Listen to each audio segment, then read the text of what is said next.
What I'm going to do here is speak for roughly 40 minutes or so, and then we're going to open up for questions. And that's usually the more enjoyable part. So keep in mind any questions you want to ask regarding whatever I cover here, and we'll try and look after that in the Q&A. And then afterwards, I think there's even more pizza or something else somewhere else, but the MC will tell us about that. We can talk even longer about stuff. Okay, just by way of overview, I want to begin with an engineer's approach to the idea of faith. Then we'll look at the origin of the universe and implications for the existence of God. Then the origin of life and implications for the existence of God. And then I want to look at the question, has God ever stepped into the cosmos and intervened in human history? And then I want to briefly wind up with what I propose its relevance is to me in my experience, and propose that for you as well. So let's begin with an engineer's approach to the idea of faith. There's a common notion of faith that I run into a lot, and that is if faith is believing in something for which there's no evidence whatsoever, just not a shred of evidence. It's a blind leap in the dark, and that's the way Richard Dawkins usually likes to portray faith. I would say that's a dangerous form of faith. That can get you into trouble. You can end up putting your faith in something that's really going to burn you, or totally false, or totally misguided. So I don't recommend a total blind leap in the dark at all.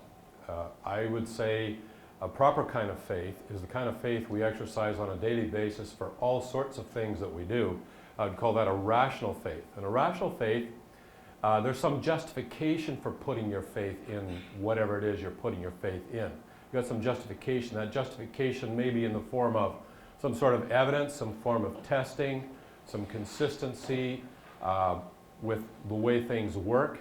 And then at that point, you decide, okay, I think I have enough rational justification here for putting my faith in whatever it is I'm going to put my faith in. And here's an example. I used to work for Pratt & Whitney. I helped develop that engine that went into the Dash 8. At the time we called it the PW120 or the PW100 program. And I was in a group of engineers responsible for the experimental testing of this engine before it went into production. And there were a few fantastic failures. We had one case where the new prop developed for this engine, one of the blades flew off at 100%. And it gouged a hole in the concrete floor about this long, about yay deep, and about this wide. And that could be a problem if it came apart on the plane and went through the passenger compartment. We had a couple of other failures, one of which I got to witness from about 3 meters away behind large amounts of glass, where the power turbines became disconnected from the gearbox. Now, when that happens, they accelerate at 300% per second. And the blades start pulling out of the turbine. The centrifugal force starts pulling the blades of the turbine at 130%. So they're accelerating at 300% per second. Blades start flying out at 130%. And there was a massive explosion in the test cell. The power turbines came out and all the blades exploded like shrapnel all over the place. And it looked like somebody was firing a machine gun at me with all the craters instantly appearing in the glass in front of me. I was personally there for about 3 failures of this engine, one way or the other. Now, in order to get certified, those blades have to be contained.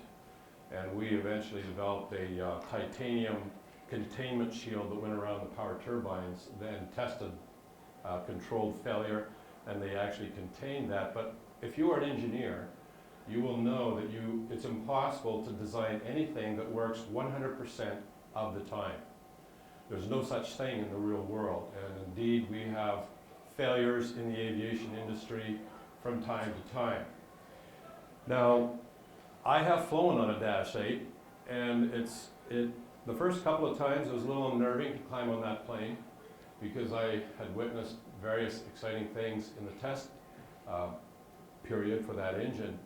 But I also knew that this had been tested enough, there had been enough tests on this, and the certification required a certain standard of performance such that the probability of that engine failing while I was on the plane was very low. Probability that it would work and I'd get to my destination was high enough that I felt justified in putting my faith in that aircraft. and I climbed aboard. Now, I did not know for sure that there would not be a problem until it landed my destination and I got off the plane. At that point, I knew for sure, and faith was no longer necessary. But faith was required to get on that plane. And faith makes up the shortfall between I'm justified, I think I'm justified in taking this step, and I think it's probably the case that this is okay, but I don't know for sure. And for some things, it's a huge step of faith. Other things, it's a small step. It's a trivial step of faith. So what I'm suggesting as an engineer approach to faith is that one should always put their faith in something only if you have some sort of justification for thinking you're putting your faith in the right thing. That's the sort of faith that I'm recommending, not the blind leap in the dark. Just want to define a true belief. This is where philosophy comes in. There's different theories of truth in philosophy. I hold to the correspondence theory of truth, and I think probably most engineers would.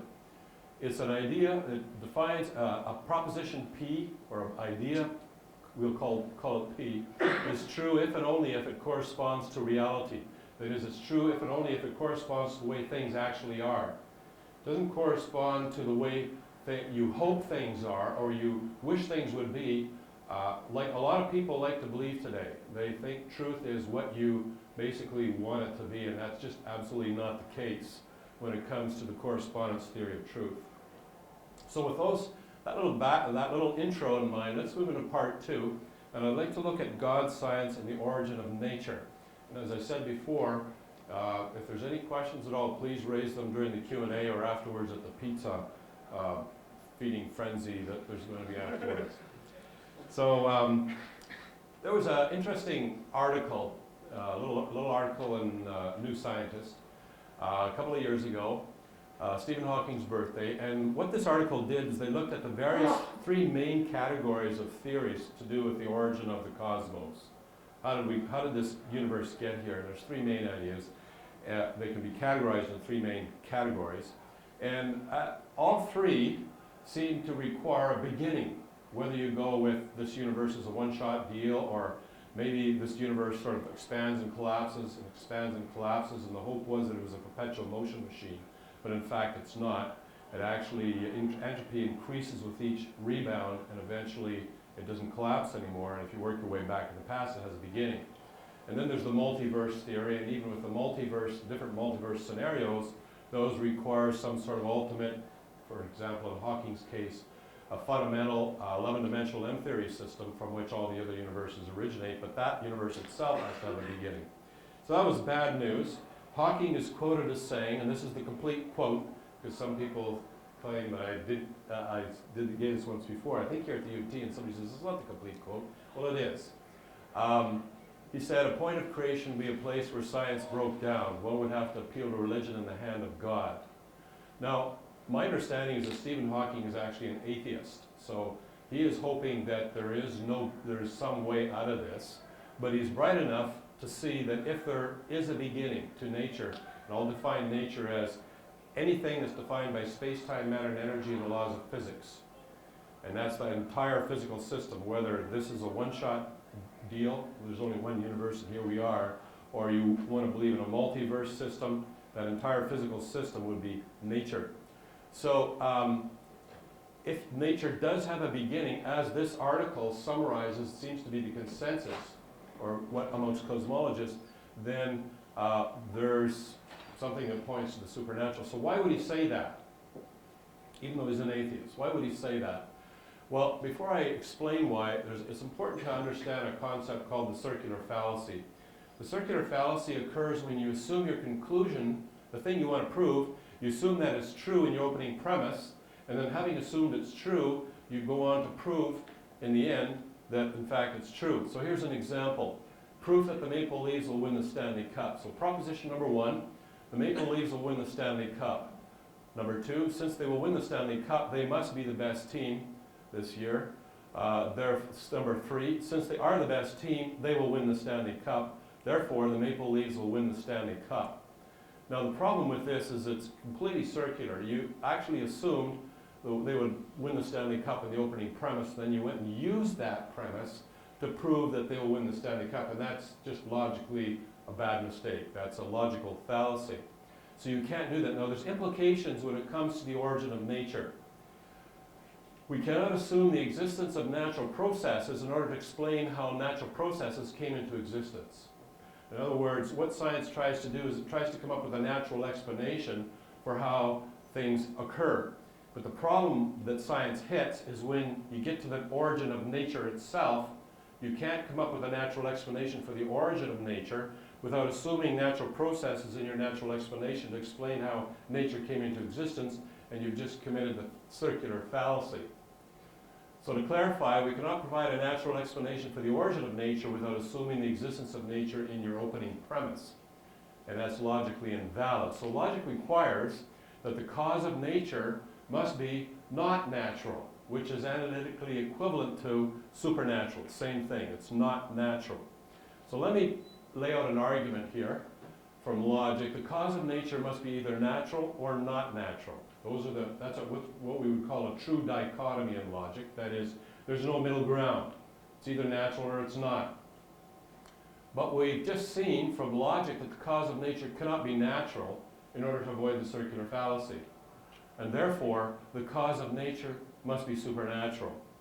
So it's kind of like suddenly finding yourself in checkmate in 2 moves.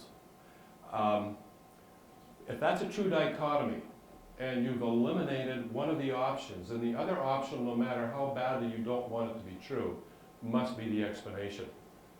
And this is the case here. And this is why I think Hawking said that if in fact there is a beginning to the cosmos or to the multiverse or whatever, to the physical system of nature, then we're going to have to start talking about the hand of God, so to speak. Now there's some objections that could be raised here. Objection number 1 is, could it be something, so we're wrestling with what was it then that caused nature to come into existence. So objection 1, could it be something we've not yet discovered or something so different that we do not yet understand it? And that's a very good suggestion. Response, very possibly. But we do know one thing about it already, and that is it will not be natural. In other words, the box on the left here cannot be caused by the box on the left. There's a box and each thing represents a set. The set of all natural things, the set of all things that are not natural. And the box there on the left cannot be caused by something in the box, because you still have to have, to avoid the circular fallacy. So whatever it is, it's in the other box, even if we don't know what it is. And so it's quite possible that we don't understand it, or it's very complex, or it's quite impressive, or something we've not stumbled into yet. And science will never stumble into it, because science is totally the wrong tool to explore the supernatural. It's kind of like using a baseball bat to explore music, or a water pump to understand justice. Just totally the wrong tool. Objection number, what happened to objection number 2? I think I forgot objection number 2. I know what I deleted. It was kind of lame, and I figured let's just move on. Objection number 3. Some people make the objection, but due to lack of time, we'll skip the lamest ones. The universe came from nothing, and this has been made famous by Lawrence Krauss and Stephen Hawking, although when you actually examine what they mean by nothing, you find out it's not nothing at all. It still requires, at the very minimum, a law of quantum gravity. In quantum gravity itself, a law of quantum gravity doesn't work unless there's some space-time continuum in which to work within. Now, it's supposed to cause this one, so it can't be this space-time continuum. And in theory, it requires zero energy, and that's really what Lawrence Krauss means when he's talking about a universe from nothing. It requires zero energy, zero mass. All you need are 1 or 2 basic laws of physics, which we haven't really tested and made sure they exist yet, but if they do, then you can get a universe from nothing. But all it does is it pushes the question back to, okay, well then where does this other space-time continuum and the laws of physics that govern it, including the law of quantum gravity, where did that come from? So this sort of explanation relies on something we call a multiverse. That is, there has to be some sort of a universe out there that has quantum fluctuations which generate other things, virtual particles, perhaps a new universe, maybe almost an infinite number of universes all the time, and you can actually sketch this out mathematically and make mathematical models of it. However, there's been a recent objection over the last 12 months, or a concern here. And that is, we must not confuse science fiction with science. George Ellis, who's a mathematician, and Joe Silk, a cosmologist, wrote an article in Nature just about a month ago, just a month and 2 days ago, The Scientific Method, Defend the Integrity of Physics. And what they're concerned about is summed up here: attempts to exempt speculative theories of the universe from experimental verification undermines science. In other words, what's going on here is a lot of scientists, a lot of people in general are confusing science fiction with science. Science has to be testable. These speculative theories are not, and therefore they belong maybe in the philosophy of science or just mathematical interesting models, but you can't call them science, they argue. Another article by M. Buchanan in New Scientist in January of last year wrote a little article, When Does the Multiverse Speculation Cross into Fantasy? And there's been I've read some of the hot retorts going on back and forth between some physicists on this issue. Some physicists are saying this is fantasy. Some of the other physicists who've had a vested interest, who have made a lot of, had some good PR out of their work in the multiverse stuff, are reacting rather, well, they don't really appreciate that. But anyways, you need to be aware of this sort of thing if you're going to invoke the multiverse. It still doesn't really solve anything. It just pushes the question back one notch. Objection number 4. Given that logic entails that the origin of the universe must be not natural or supernatural, then what was the cause of the supernatural cause?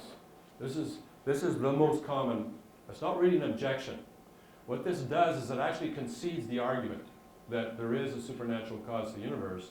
But what it does is it says, okay, now the ball's in your court. What is the cause of that supernatural cause of nature? Okay, well, let's take a look at that. Proposition number 1. Because of physical time, there's basically 5 components to nature: space, time, matter, and energy, and then the laws of physics. So one component of the universe is time. So the cause of physical time must be either dependent upon time or be timeless. So physical time, a physical component of nature that actually elapses or flows, leaving behind an historical regress, a sequence of events that you can trace back, a causal chain, so to speak. Now there are some arguments about what time actually is. Is it measured by amount that elapses, or is it measured by events? And that's another discussion. Proposition number 2, it is logically impossible for the cause of physical time to be dependent upon physical time. That would be a circular fallacy. So we have this situation where nature includes a component that we call time. So whatever it was that caused nature is also the cause of the components of nature, and one of them is time. And to avoid the circular fallacy, whatever that cause was, it cannot itself be dependent on time, for that would be a logical fallacy, the circular argument. So whatever was the produced time component of nature must itself be able to exist independent of time. In other words, it's timeless. Therefore, the cause of time was timeless, at least logically prior to, not temporally prior to, but logically prior to the point of the creation of physical time and nature itself. Proposition number 4, it is logically impossible to cause a timeless entity to come into existence that is either always there or never there. In other words, if you say, well, then what caused this timeless entity? You're assuming there was a time when this entity did not exist, and then something caused it and now it exists. But you realize what you've done. You've smuggled time back into the reference frame of that entity that's supposed to be timeless. So for a timeless entity, it's either always there or never there. There's no time when it did not exist and something caused it now to exist. So that's interesting because it brings us to the end of the regress. So you say, well, what caused this laptop? You'll say, well, it was actually an engineering team somewhere and they did this and that and the other thing. Well, what caused that engineering team to come into existence? Well, they had parents and they got romantic one evening and this and that. And so you go on, well then, how come that happened when they got romantic? Well, you see there was these processes and whatever biological things happened, and eventually you get to the origin of the universe. And you're still regressing all the time. And then you get to the, well, okay, then what caused the universe? Well, it was something supernatural. It was not natural, because that would be a circular fallacy. Something not supernatural. Well, then what caused that? Well, if it's the cause of time, it's timeless, and you hit the end of the regress. That's a very important point to grasp, is that it's not an infinite regression into the past. There is a beginning of the regress, and it's the ultimate reference frame that is timeless, within which we have everything else. It also appears that nature is designed for a purpose. Penrose, a mathematical physicist, states that the accuracy of the Creator's aim would have to have been 1 part in 10 raised to the 10 raised to the 123rd power in order to get not this universe here, but any kind of universe at all capable of supporting life. So the set all possible universes that physics allows, there's a subset that where the universe maybe expands slow enough to allow stars and galaxies to form, but not so slow that it collapses upon itself. And there's a number of other fine structured constants and fine tuning that needs to take place to get a universe that's going to be capable of supporting any kind of life at all. Not just carbon-based life, but silicon-based life, or those are the top 2 candidates, I suppose. I'm not aware of any viable, even the silicon-based life form has problems. Carbon-based opens up a lot of opportunities for the 3-dimensional structure of proteins, which are very important for life. So this suggests that it just suggests, doesn't prove anything, but it just suggests that the supernatural cause of nature is a mind capable of planning and design. It didn't just spontaneously generate a universe, but it seemed to have a purpose of designing a universe that's capable of supporting life. And believe it or not, there's life in the universe, which brings us to part 3. So all we've done thus far is just show that there's a good argument from logic, mainly from logic, and from what we know about that nature must have a beginning. It seems to indicate that nature must have a supernatural origin as opposed to a natural origin. And this supernatural cause of the universe must be timeless and eternal and uncaused itself. And that just happens to correspond to an intuitive notion of God that's common through many different civilizations throughout history around the world. But it's a kind of a general notion of God. Let's move on into science and the origin of life. Eugene Koonin, who's an evolutionary biologist, has published a paper and a book and crunched some numbers and has come to the conclusion that the probability of getting just RNA replication going is so small it will never occur anywhere in the history of this universe before the last starbird's out. Obviously we're here, so his explanation is that there must be an infinite number of universes, because if you have an infinite number or a nigh infinite number, then no matter how improbable something is, as long as the probability is greater than 0, if you have an infinite number of universes, then it's going to happen, and perhaps even an infinite number of times. So that's his solution here. But why would he say this? What is the problem? Here's another paper that was published, or an article that was published in Scientific American. And the article, actually, the title, sometimes titles can be very misleading, but the title in this case is not misleading. It's actually, we still have no clue, no testable way of even making any headway at all in creating a living life form without using any intelligent agents involved in the process, just some sort of natural process. And the question is why? I think the answer to that question is found in a paper published here. Last sentence of the abstract. It says, all known metabolism is cybernetic. That is, it is programmatically and algorithmically organized and controlled. In other words, they're saying that life at its basic operating system seems to be computer software, digitally encoded in the genomes of life. There are actually molecular computers that calculate cell fate according to various inputs and activate certain sections of the software, turn others off. And Craig Venter, who was, his organization was the first to decode the human genome, beat out the government system headed by Francis Collins, has said it's time for biologists to recognize that what we're dealing with here when we're looking at the information coded in DNA is we're looking at software and subroutines and modules. It's an amazing piece of software because it's not running just in a linear fashion. There are all sorts of aspects of it running simultaneously, each feeding back into each other, turning things off and on, and so forth. It's so complex that there was a paper in Nature saying we may never be able to actually understand how gene regulation takes place, because the more we study it, the more aspects to it we discover that we hadn't been aware of before, and now we have to figure out how those factor in. So where does the evidence point? Science has thus far completely failed to explain in a testable, verifiable way the origin and disparity of life. Now there's plenty of creative stories out there, but remember, it's always important to distinguish between science fiction, creative storytelling, and actual testable, verifiable, falsifiable science. When we get into good science, we have a problem when it comes to the origin of life. We don't have a problem when it comes to creative storytelling, but we do have a problem when it comes to good science. But the next question is there positive evidence for a mind behind life? So here's a testable hypothesis. It goes as follows.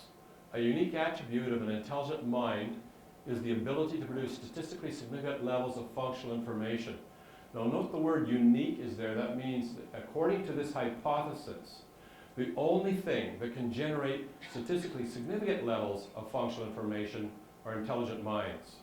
You can dump a box of letters out, or you can do some sort of random process to generate accidentally maybe a 2 or 3 letter word, but it would be unlikely that you would generate all the information to say build this smartphone just by dumping letters out on the floor. Now that's not actually how some scientists believe that the whole diversity of life came about. There's things called natural selection, sort of like a very crude genetic algorithm for those of you who are familiar with genetic algorithms. But in reality, the fitness function of those algorithms is very, very important, the ones that we write, that we humans write, otherwise they simply don't work. My evolutionary algorithm professor said that we got the idea for genetic algorithms from this idea of evolution. But when we applied the principle of natural selection, if we actually wrote algorithms that modeled exactly the way nature works, they never did anything. They actually do something now, we've discovered. What they do is they corral the evolution of proteins and genetic information such that if it wanders too far out of the fitness zone, it'll tend to eliminate those organisms, favor the ones that are still more genetically less effective as far as their code goes, the information goes. And it'll also steer a group of organisms onto local optima. That is, there are certain different types of fitness requirements for different environments. Very good at that. Very good at, in general, at hill climbing problems. But the discovery of protein families is not a hill climbing problem, unfortunately. That was where I specialized when in my PhD program in biophysics. I was looking at protein families and what sort of information you need to encode them. So it follows from that hypothesis, and that's testable, falsifiable, and verifiable. And there's different ways you could test it, either in the lab or computationally. But it follows from that hypothesis is that a statistically significant level of functional information is the unique fingerprint of an intelligent mind. Proposition number 2, protein coding genes require a statistically significant level of functional information. Therefore, logically follows that the fingerprints of an intelligent mind are all over the genomes of life. So again, it's kind of like finding yourself in checkmate in just 2 or 3 moves. And I know from experience a lot of people are uncomfortable with the logical conclusion here. But keep in mind, as a scientist, if you want to falsify this, you're going to have to falsify proposition number 1, because that's where the hypothesis is embedded. And that's the key to falsifying this argument, is to somehow run tests, falsify proposition number 1. A lot of work has been done on that over the last couple of decades, and thus far, proposition number 1 is constantly verified, and we've not yet been able to falsify by producing significant levels of functional information for non-intelligent sources. Here's a little sample I used, I downloaded the sequences for the code for RecA, which is a universal protein. It's found in every life form on the planet. So it's thought to be perhaps one of the proteins of the universal common ancestor of all life. And I chose this one because it's an average length. It's about 320 amino acids. The average protein is roughly 300 amino acids. I downloaded just over 6,000 sequences. I went and filtered out the redundant ones to get a little over 4,000 unique different sequences for RecA. And this is not the entire pile of sequences of the code for RecA. As far as we know, there could be many more. But what that does is it gives us sufficient sampling size to calculate the amount of information, the minimum amount of information required for encoding RecA. Now that three-dimensional structure there is determined by physics, not biology. So what an evolutionary search must do in biology, it must find predetermined sequences that were determined at the moment nature came into existence, the laws of physics came into existence. It must find those sequences. And those sequences are extremely rare. In fact, they're so rare that it's not likely that we will find, and an evolutionary search would find even one protein family anywhere in the universe before the last star burns out. And that's just for one protein family. And we're beginning to understand, or perhaps you can begin to see now, why Eugene Koonin said we will never get RNA translation and replication going, or at least RNA replication going in the history of the universe. The probability is too small, so therefore there has to be an infinite number of universes in his mind. By the way, 976 bits of information is a strong positive fingerprint of intelligence. Now, when it becomes statistically significant, it might be when it gets up to about 20 bits. You've got a fairly impressive deviation from the null hypothesis at 20 bits, but 976 bits is massively beyond that. It is a massive deviation from the null hypothesis. That is what you will get without any intelligent intervention. For the simplest life form, it's thought that we maybe need 382 protein coding genes. Now there's various papers out there on this making various estimates. This is just one. But with an average of 654 bits of functional information per average protein, and I calculated that from 35 different protein families that I looked at, the minimum life form would require about 250,000 bits of functional information to encode. Probability that intelligence can produce that is 1. We do it all the time. That level of information, that's nothing. You can write an essay and beat that. But the probability that that can occur naturally through some sort of an evolutionary search is basically 1 chance in 10 raised to the 75,000th power. That's for a simple life form. So this is precisely why science has no clue how life began. It's one thing to come up with scenarios as to how we're going to get the components of, say, RNA or proteins. That's the easy part, and we're still working on that. It's an entirely different scenario to say, okay, now we got to sequence the amino acids or the nucleotides or whatever it is you're looking at, which biopolymer you're looking at. We've got to sequence that to actually code for the predetermined sequences that physics picked out, or physics knows about, or determines, let's use the word determines, from the origin of the universe. And those are hard things to find. Conclusion of part 3. The presence of statistically significant levels of functional information in the genomes of life provides positive evidence that the software of life has been encoded by a very intelligent mind. Why do I say very intelligent? Because for the typical, let's say, 300 amino acid protein, you'll have, so you have a sequence. Imagine a sequence that has 300 sites in that sequence, and each site represents, there's 20 options for each site. So there's a lot of variables at play here. And when you begin to try and solve this equation with that many variables and start to doing it for large numbers of protein families, you can begin to get an idea just how difficult the problem is of discovering the three-dimensional structures that physics has determined that are going to be useful to life.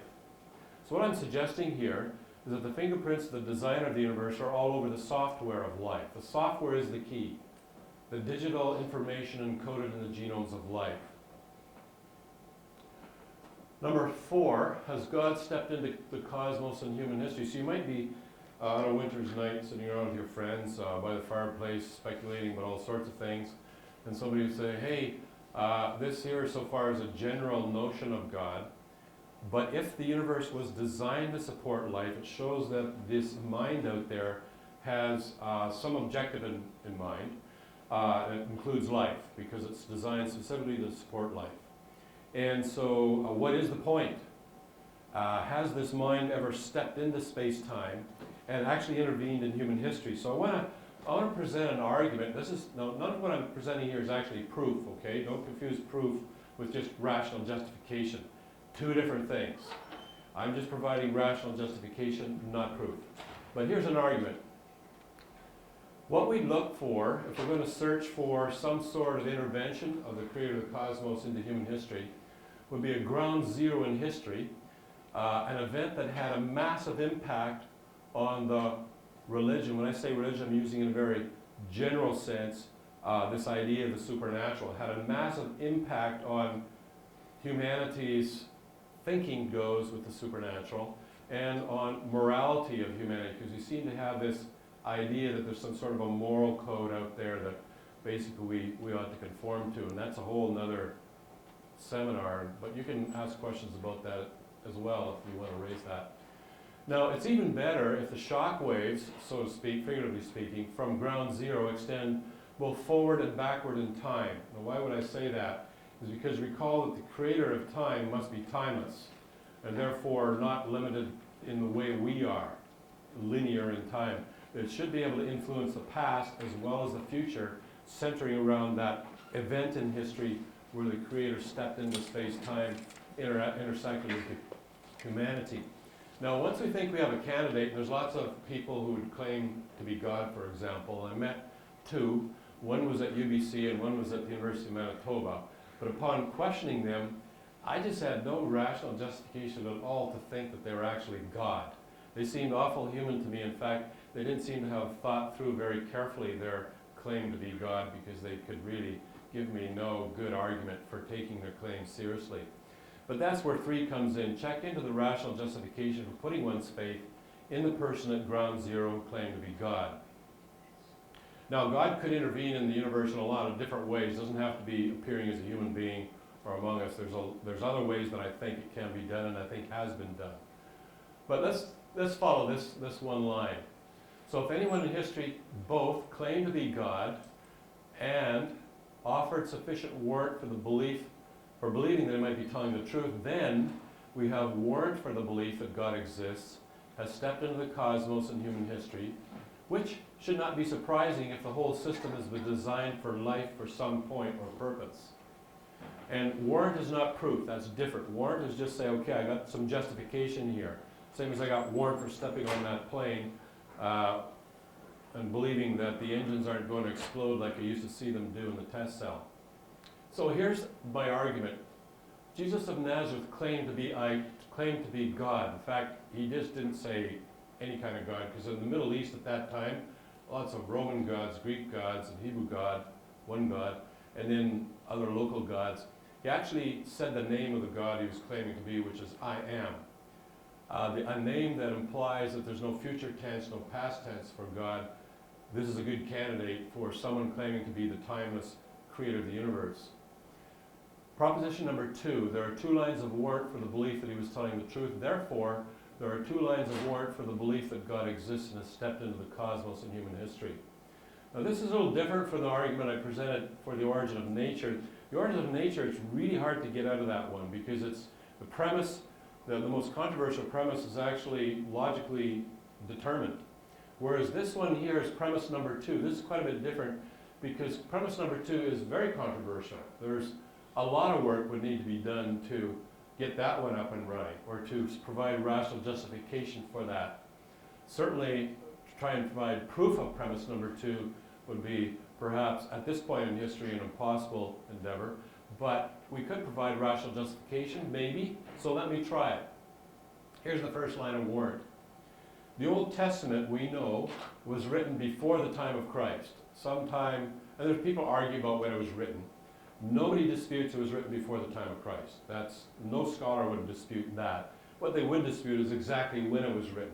But the interesting thing about this and by the way, you can assume it's myth, just for starters, okay? Just assume it's myth.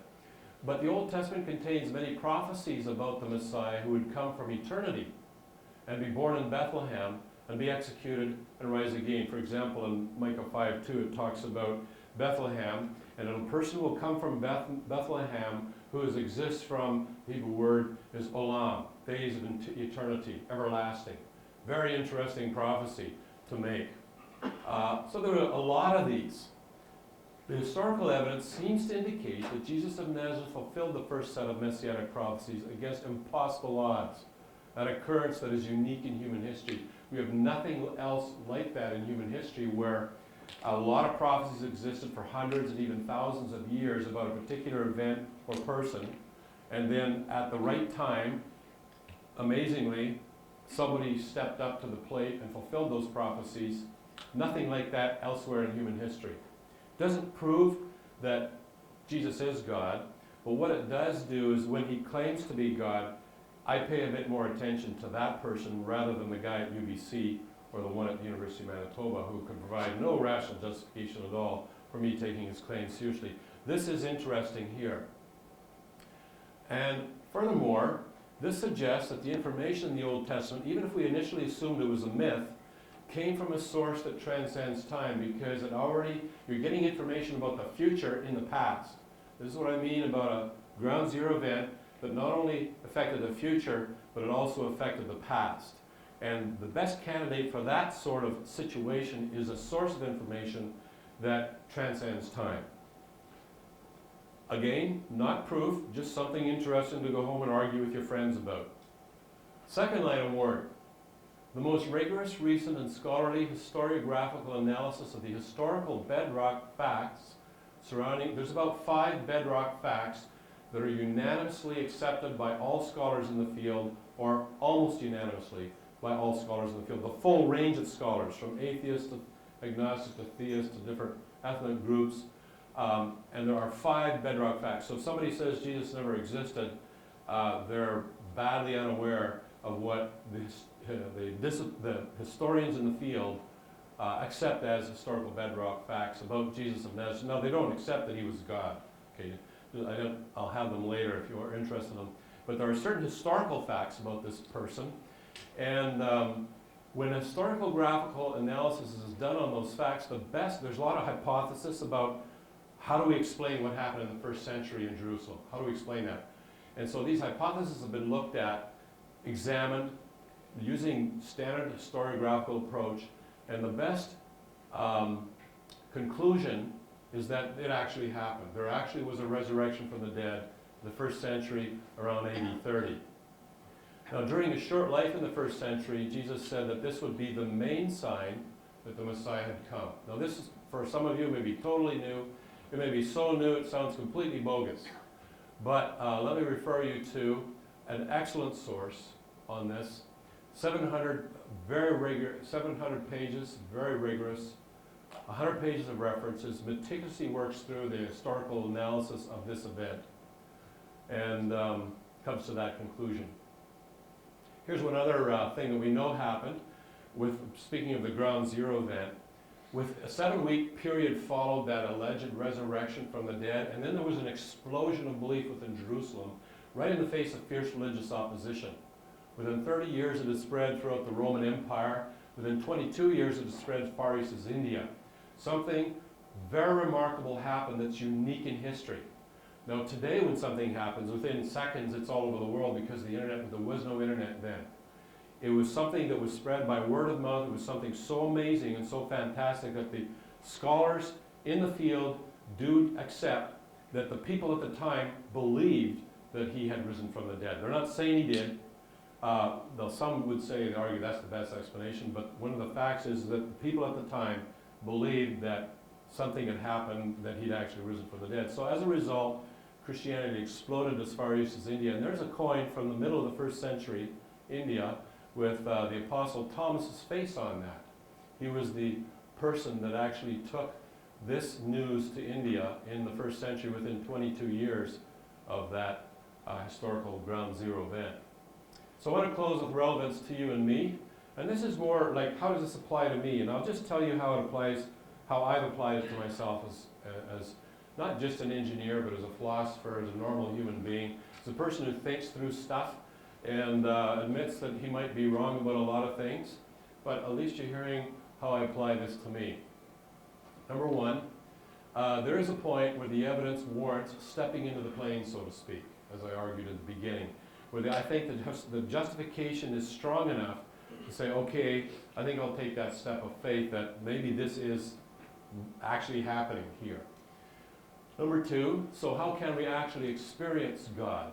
In other words, what was the message that the Messiah brought? So if Jesus of Nazareth was actually who he claimed to be, what was the main message that he brought to humanity? And it can be summarized here in about 5 points.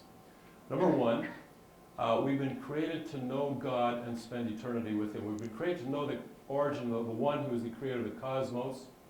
Number two, he is the origin of every good thing given and every perfect gift. What that means is that he's the origin of everything that is good, flawless justice, perfect love and honor. He's the origin of music and beauty and truth and art and basically any good thing you can think of that has been brought into existence or comes from God.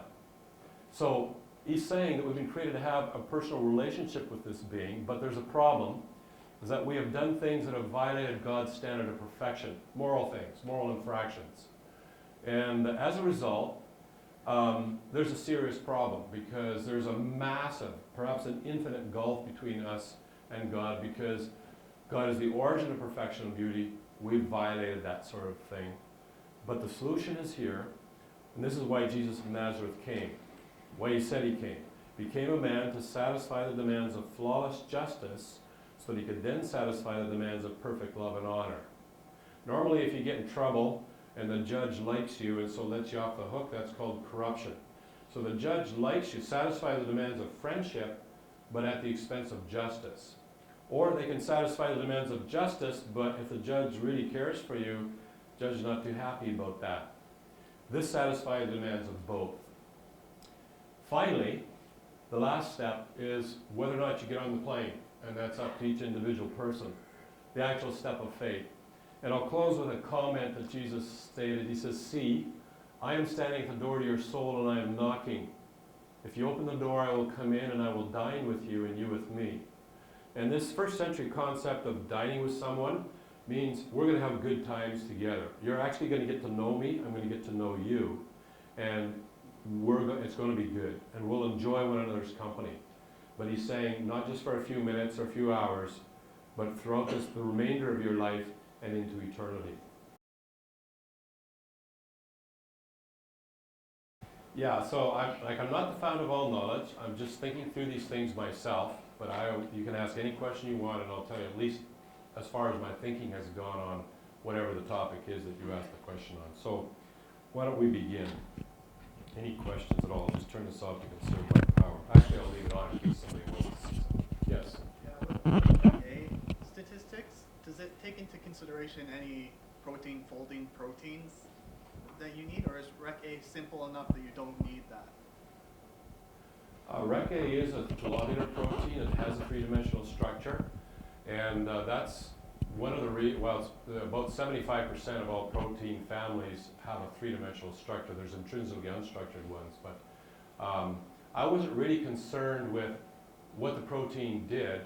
My only criteria is for that particular case, I wanted a universal protein that was about average size. Yes. What I'm saying is that a lot of the time, the three-dimensional structure of the protein isn't natural. If the protein was just printed off in a string, it would just form itself into a weird bundle. And so there's actually proteins that fold the protein as it's being printed out. Yeah, you're talking about chaperones. Yeah, so when you did those statistics, was that taken into consideration or no? Yeah, no. If you want to bring the chaperones into it, it becomes a lot worse of a problem for coming up with a natural explanation, because now you have to, first of all, build the chaperones, which have their own structure. But the role of the chaperone, though, is that these do have various possible structures. A given protein family might have 2 or 3 different possible structures, And the problem with, and you probably know this, but there may be people who aren't familiar with that, is that if there's water involved in the area, it's going to cause problems with the folding. There's hydrophobic residues. And so what the chaperone accelerates or helps facilitate is the folding of that protein into the structure that physics has predetermined it will take within that particular environment. There, up there. I think you might have a question related to this. No, it's not. Oh. But potentially it's more widely applicable to all of us who are not biophysicists. The question of the nature of evil. So if a good God created a perfect universe, how can we choose between bad? So the very simple, I guess, I'm a little bit playing the devil's advocate, but the very simple explanation would be, or the simple way of phrasing the question would be, humans have choice all the time. You can choose the good apple or the bad apple. If the bad apple doesn't exist, how can you choose the bad apple? If there's only a good world, how can you choose bad? And the blue pill or the red pill? Those of you who've seen The Matrix. No, that's what I actually did the Master's in Philosophy on, was the problem of evil. That was a big question in my mind. And now I will confess, when I was completing my engineering degree, I thought philosophers, all they did was worry about whether they exist or not. And I figured these guys are crazy. They need to be institutionalized. But then I took a course in philosophy, and I was absolutely intrigued by it. And they thought through a lot of things, including, there's been an enormous amount of discussion on the question that you raised there. Free will, and people argue about whether we have it or not. And there's a problem if you're a materialist with free will, because free will has two criteria. A, not determined by any antecedent conditions. B, agent could have decided otherwise. So it has to be able to step outside of all external physical, chemical stimuli and be able to override everything. You can't do that if you're like, my laptop can't do that. It's programmed a certain way and it'll do a certain thing given the certain initial conditions and so on and so forth. Unless I program some random component, but even then it's not really random. So there's nothing actually wrong with having free will. There's nothing like, for example, in our own justice system, all of you have the capability of committing murder, but yet the police aren't busting into the room and arresting all of us because our justice system doesn't consider it a problem to merely have the freedom of choice to decide whether you want to kill somebody or not. It only steps in once you make the wrong decision. So there's the right decision, the wrong decision. Now some people will say, well, Bill made the wrong decision, so there must have been a flaw in Bill in order to make that wrong decision. But if it's truly free will and you look behind the decision, there's no flaw there. It's Bill that did it. That's free will. And so I don't know if that's only a very first step in the discussion of the problem of evil. If we don't have free will, then there's no problem of evil. Everything's completely determined. And whatever it is that created the universe has actually programmed us to do everything we do, including write music and massacre people and everything in between. So the problem of evil disappears. It's not a problem of evil, then it's a problem of, wow, what's in charge here? But of course we don't need to worry about that because everything we think is determined as well. You can't maybe predict it, and that's one thing quantum mechanics suggests, is that there's things that go on that we can't predict, but it is determined. There is statistical equations you can write that you could say, we'll probably do this and you probably do that, or if you measure the spin of this electron, it'll probably be up rather than down at this particular, whatever. You'll probably get an equal distribution between up and down spins if you measure enough of them. Or if you measure the decay rate of beta tunneling, for example, it'll come out to a particular frequency or a particular rate over time. So I don't know. I don't know if that begins to answer your question or not. Yeah, it's a good way to frame Okay. it. Okay. Any other questions at all about anything that I covered tonight? Right at the back and then out of the next one, but right at the very Could you back. go over the argument again that you had at the beginning for nature? Because I didn't quite follow your thing about saying it kind of circular to say that nature caused nature. Because I feel like that's more like that doesn't feel like it's a logical circular fallacy. I feel like you've done something there. That's really. Yeah, I know. I know when you get checkmate with two moves, there's always, hey, you cheated. I know. I perfectly understand. There's the There is, wait a second. This is the, talks about the circular fallacy is just a principle in logic that you have to avoid a circular argument. All that is when you assume whatever you're trying to explain in your opening premise and then think you've explained it. Like, I explained how the Maple Leafs would win the Stanley Cup this year, but I assumed that they would in opening premise. That's completely circular.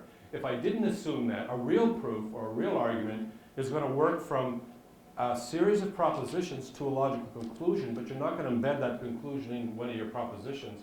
That's an invalid argument. So when we get to nature, maybe this is the beginning what you're thinking of here. Does it make sense that if you want to find a natural explanation for something, you have to assume the existence of natural processes? Like, say, if you wanted to find a natural explanation for a crater on the moon, in your natural explanation, you're going to assume natural processes in your natural explanation. Nothing wrong with that, because you're not assuming, it's not a circular argument here. You're saying that crater on the moon would start with some basic laws of gravity, 2, 3, 4 body orbital mechanics, asteroids, or things like this hitting them. You can all show how that crater got there, assuming the laws of nature. But now we've got a problem. Now let's explain where the laws of nature came from without committing the circular fallacy. How are you going to do that? So you want to explain where natural processes, what the cause of the origin of natural processes was, without assuming the existence of natural processes in your explanation, because they don't exist yet. They're what something causes natural processes. You can't assume that they exist in your natural, so you can't have a natural explanation without automatically assuming natural process. I don't know if that let me show you the next one here. Okay. So just if that makes sense, and I'll leave it up there and you can contemplate it for. Okay, I understand. I mean, I guess there's part of you have to reinforce the fact that natural processes do have to have an origin, right? I mean, like, I guess the first few slides you kind of prefaced it with. Yeah, the natural processes do seem to have a beginning. So, I mean, like, that part is not necessarily watertight. I guess, like, from this point onward, it is watertight. But Yeah. before that, Well, I hate to think of anything I present as being watertight. I'm always suspicious of anything that I say. There's probably a loophole somewhere. But I would say if we're talking about time itself, there's another argument that I could bring to bear to say that you can't have an infinite regression, because an actual infinite number of things must occur before we get to this conversation, and you can never actually work your way through an infinite number of events to get to this one here. Because no matter how far you go, there's still an infinite number of events, or you can still add more events before you get to this one. I wrote a little article. I'm actually revising that article after some input from some hostile reviewers, just to make it a little clearer. But I'll move on to that question there for the time being. Yes. Yes. Your presentation, you're arguing that there's logical reasons for maintaining a faith and believing that there is a God in existence. Is that correct? So, if you don't mind me asking, are you a Christian yourself? You are. So, I think I'm going beyond your presentation, but my question is, what would you say is the motivation for abiding by a divine code? Say we've established that there's a God, so what is the motivation for abiding by this divine moral code that he's set for us? Okay, good question. It's not really going beyond. I mean, it's just one of the many questions. You can feel free to ask, implication type questions. What would the motivation be for, say, living my life according, say, the teachings of Jesus? Is that what you're saying? Number one would be, usually, like when you design something as an engineer, you usually have a purpose in mind. So there was a purpose in mind, say, for the smartphone or for this laptop, and it'll only realize its full potential if you actually use it for the purpose for which it's been designed. If you use it as a boat anchor, it just falls vastly short of what it could have done.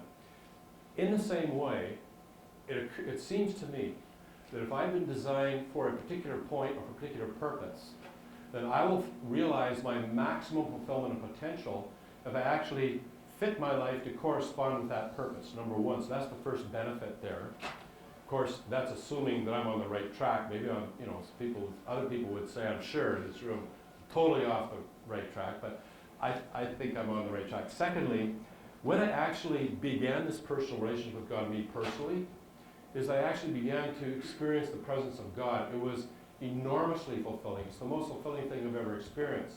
So there's a feedback between the creator of the cosmos and myself that I'm beginning to experience. And third, when I actually live by those things, I find that in general, things go better. At least I save myself a lot of pain and suffering. So if I refrain from murdering people and stealing their stuff and cheating on my wife and so forth, I can actually save myself. I actually I can experience a much better life. Now, you don't have to, from a Christian perspective, you don't actually have to even believe in the existence of God to live a moral life. Simply because in the Bible, assuming it's from God, it states that God has put a moral law within every human being. So your moral intuitions that's one thing we seem to have in common.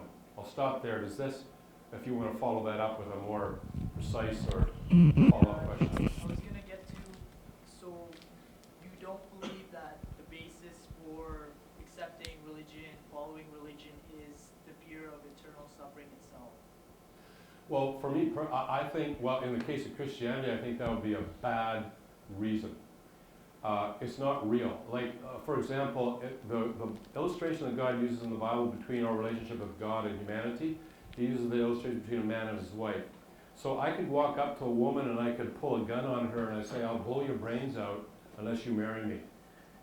Well, she might consent to marry me, but the real question is, would she really love me? Very much doubt it. In fact, I'd probably need to commit myself to an institution if I went around doing things like that. So the real thing with God, he says, the greatest thing a human being can possibly do is to love God with all their heart, soul, and mind, and love their neighbor as theirself. There has to be an internal attitude that's right. So in my own experience, as I thought about these things, I came to the conclusion this must be true. I think it's true, not must be. I think it's true, and if it's true, I'm toast.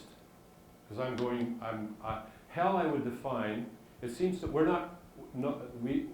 we don't really understand what eternity with God is like, and I don't think we really understand what hell is like.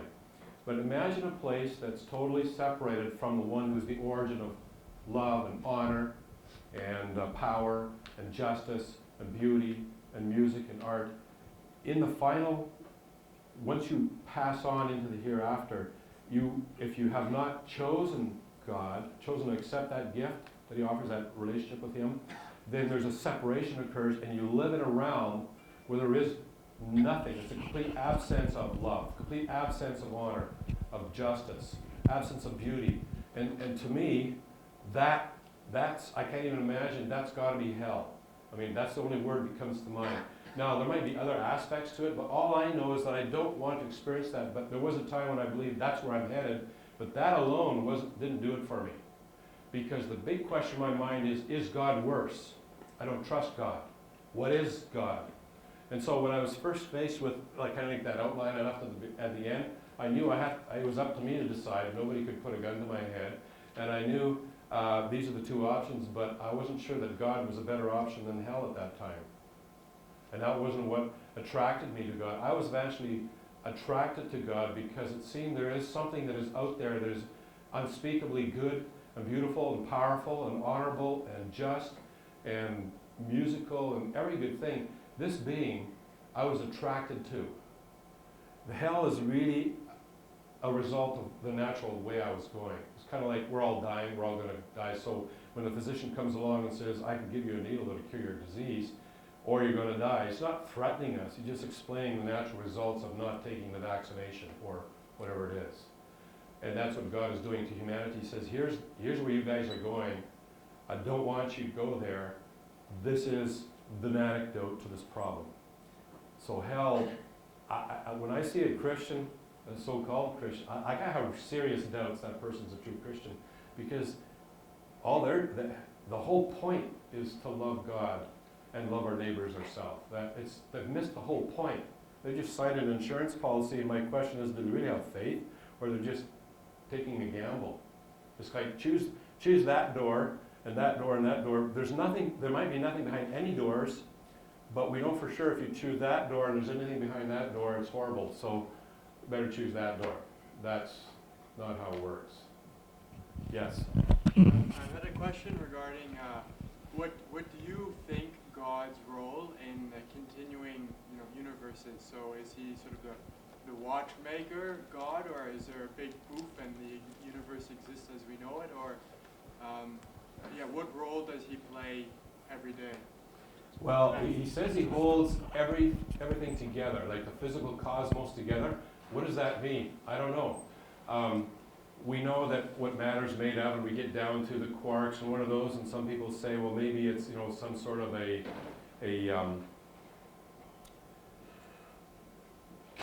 space-time string, or a string theory comes into play. But then I read some other articles recently in the last few months saying that maybe string theory is dead. I don't know what the smallest components of the world is. I have no idea, and neither does anybody else. And yet I think at some point there has to be an interface. If you interface with the cosmos at the smallest level, you control the cosmos. Like if you interface it with every quark and every particle, you control the cosmos. Especially if the quarks and particles are not actually physical. They're actually kind of like your fingertips playing the cosmos. So I would say my suspicion is that's how it's working. There's stuff I don't really, like dark matter, for example. Our repeated attempts to try and detect dark matter have failed. We're still working on that. But there was some articles coming up this past year is that it's looking less and less likely we'll be able to detect this. If so, we may have to go back to the drawing board, even in our understanding of what gravity is and how it works. I don't know, it wouldn't surprise me at all if God had a sense of humor and throws a few wrenches into the way we think the world works, just on purpose. And they're consistent wrenches. They're things that are designed to eventually persuade us that we're not the fount of all knowledge after all. There's some things that we just can't figure out. A follow-up question, okay, and then I'll go to this person over here. So, if you look then at, I think at the very beginning you said God and reason, right? So, my impression would be that science is knowledge, right? And that is what is observable and knowable. So it makes sense to me that as a law, science and reason would be inherent within the universe. And therefore, as sentient beings, we should be able to comprehend the universe. I understand what you're saying, and it is a respectable philosophical theory, what you've just stated. I don't know if you studied philosophy or not, but it is a respectable theory. But the problem with that theory is that it's difficult to see how something inside the machine can fully comprehend the machine. That's, to use the illustration, it's difficult to see how, let's say, a module in some piece of software within my laptop can fully comprehend not only the laptop, but the factory where it made, the design team. But it seems that it's only a component within a larger system, and there's always a problem of working from just being a component to the larger system. If you are the component. Now, the nice thing about science is we can sort of observe we're observers. So we can stand outside all the natural processes, we look for patterns, we write mathematical equations and describe them. We're not in that system, but the thing that we're looking at, but ultimately we find ourselves rational, the problem of the mind. How do we think? How does that work? And we begin to find ourselves, if this is all part of the system, then we're running into a dead end here, is how our ability to fully grasp and comprehend these things, especially when we get to the origin of nature itself and stepping outside of that or independent of it. Right there in that cap. In your opinion, is God or the supernatural being's power limited or infinite? Because if it's infinite, then why do we have so many flaws in the universe? Well, I would say that in philosophy, there's this concept known as omnipotence. That means all-powerful, and it's actually defined as the ability to do everything that's logically possible to do. Does not include to do things that are logically impossible. Now, from a Christian perspective, I look at the universe, I look at what the Bible has to say about the universe, and God's description in the New Testament is that the entire cosmos he describes as is being enslaved to corruption, is disintegrating, is deteriorating. That's in the book of Romans. And so God is telling us 2,000 years ago that the universe is running down, and there's a lot of corruption means it's coming apart at the seams. So if that's true, we would predict that scientists would one day find all sorts of flaws, not only within the universe, but within our own genetics, within the genomes of life. There should be all sorts of problems that are accumulating and getting worse and worse and worse.